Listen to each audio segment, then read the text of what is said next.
اللہ علیہ وآلہ وسلم نے وحی کے رک جانے کے زمانے کے حالات بیان فرماتے ہوئے کہا کہ ایک روز میں چلا جا رہا تھا کہ اچانک میں نے آسمان کی طرف ایک آواز سنی اور میں نے اپنا سر آسمان کی طرف اٹھایا۔ کیا دیکھتا ہوں کہ وہی فرشتہ جو میرے پاس غار حرا میں آیا تھا وہ آسمان و زمین کے بیچ میں ایک کرسی پر بیٹھا ہوا ہے۔ میں اس سے ڈر گیا اور گھر آنے پر میں نے پھر کمبل اوڑھنے کی خواہش ظاہر کی۔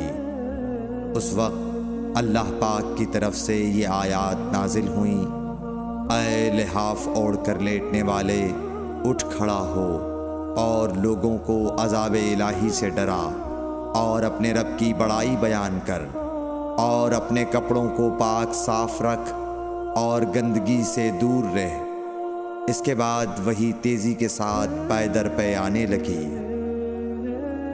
صحیح بخاری حدیث نمبر 4۔